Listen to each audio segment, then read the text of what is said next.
மின்மாற்றி வாங்குறதுல 440 கோடி ரூபாய் ஊழல் வந்து இப்போ அறப்போர் இயக்கம் வந்து ஒரு புகார் அளிச்சிருக்கிறாங்க. அதாவது இது இப்போ நீ கேட்டதுனால அதை பதில் சொல்கிறேன். மின்சாரத்துறையின் சார்பில் கொள்முதல் செய்யப்படுகின்ற அனைத்து உபகரணங்களும் முறையாக ஆன்லைன் மூலமாக டெண்டர் விடப்பட்டு அதற்கென்று ஒரு குழு இருக்கிறது, கமிட்டி இருக்குது. அந்த கமிட்டி தான் விலைப்பட்டியலை நிர்ணயம் செய்து இந்த விலை ஏற்றுக்கொள்ளக்கூடியதா என்பதை தீர்மானித்து அதற்கான உத்தரவுகளை வழங்குகின்றார்கள். எனவே கடந்த காலங்களில் என்ன நடைமுறைகள் பின்பற்றப்பட்டதோ அதே நடைமுறையில் தான் இப்பொழுது பின்பற்றப்படுகிறது.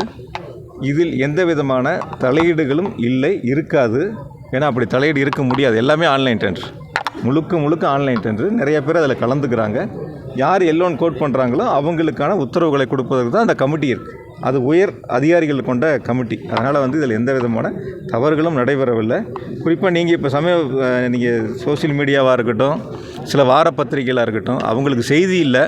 அதனால் அந்த பத்திரிகைலாம் விற்கணுன்னா யாரோட செய்தியை போட்டால் விரைவாக அந்த பத்திரிகை விற்பனையாகும் அப்படிங்கிற ஒரு குறுகிய மனப்பான்மையோடு அந்த செய்தி வெளியிடப்பட்டிருக்கிறது. எனவே அதில் எந்தவித தவறுகளும் நடக்கவில்லை. இதற்கு முன்னர் என்ன நடைமுறைகள் கடைபிடிக்கப்பட்டதோ அதே நடைமுறை தான் கடைபிடிக்கப்பட்டு தொடர்ந்து செயல்பட்டு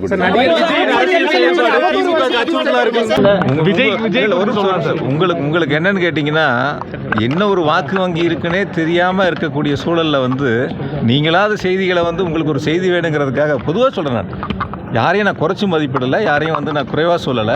அரசு நிகழ்ச்சி இது. பொதுவாக நீங்கள் என்ன ஒரு பழக்கம் வச்சுங்கன்னா, அரசியல் சார்ந்து நான் கட்சி மீட்டிங் போடும்போது கட்சி சார்ந்த கேள்வி விளக்க முன்வைங்க. அரசு நிகழ்ச்சிக்கு வரும்போது அரசு அதிகாரிகள், மாவட்ட ஆட்சியர், மாநகராட்சியினுடைய ஆணையர் அதிகாரிகள்லாம் இருக்கும்போது அந்த இடங்களில் அரசியல் கேள்வி கேட்பதை தவிர்க்க வேண்டும்.